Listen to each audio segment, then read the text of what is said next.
Del Monte Kitchenomics.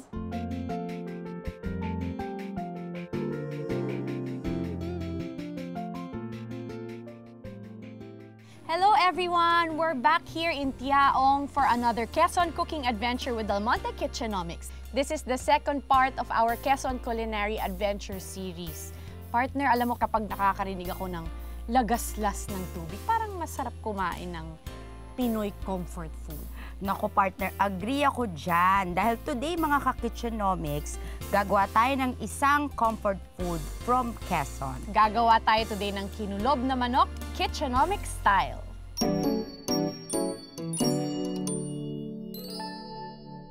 So, i-rub natin or hilamusan ng ating manok with salt.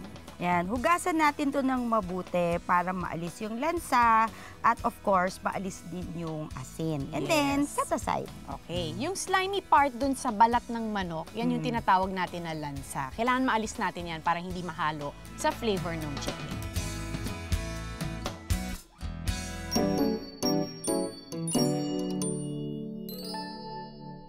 Ngayon, nahugasan na natin ang ating manok. Dito naman tayo. So, ang una nating gagawin ay i-brown natin ng bacon. So, hanggang mag-light brown lang siya.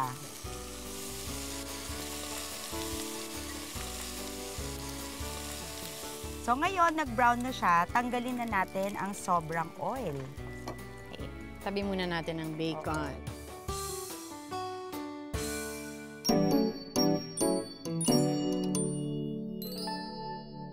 Babalik din natin ang ating masarap na bacon. Ayan. So, in the same pan, ilagay na natin ang ating manok. Ayan.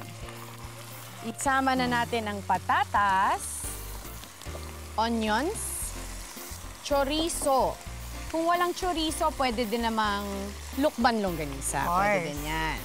Okay, ang ating laurel at peppercorns. At syempre, wag natin kalimutan ang Del Monte Original Style Tomato Sauce.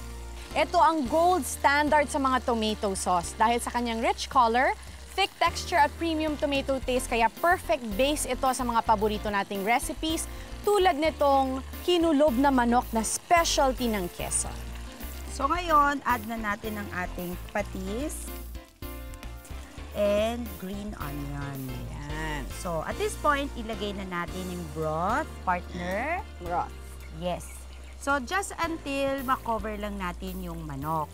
Tapos bago natin pakuluin, maglalagay tayo ng 2 piraso ng banana leaves sa ibabaw ng manok. Ito yung magbibigay ng kakaibang local flavor sa specialty dish ng mga taga-Quezon. Ayan. So, takpan lang natin and simmer for 40 minutes.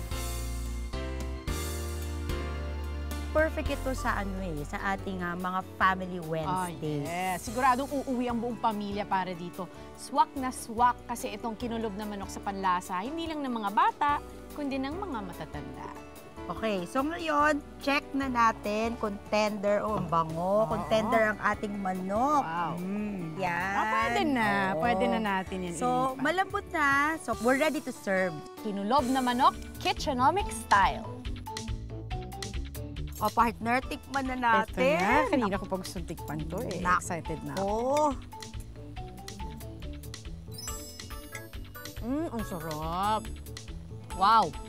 Ang tender nung chicken, tsaka nanunuot yung lasa ng tomato sauce, ng bacon, tsaka ng chorizo. Ang sarap. Talaga namang mapapauwi ka sa sarap nito. Perfect siya for family Wednesdays.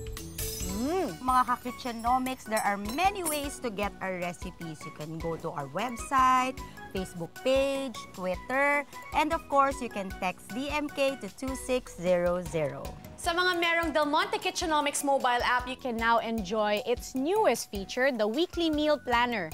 This feature allows you to create a meal plan for your family and automatically creates a grocery list. With just 1 recipe a day, easy magluto with Del Monte Kitchenomics. Kaya mga mommies, explore different Pinoy flavors for your family Wednesdays tulad nitong ginawa naming kinulob na manok sa tomato sauce. This will surely make your family meals more memorable.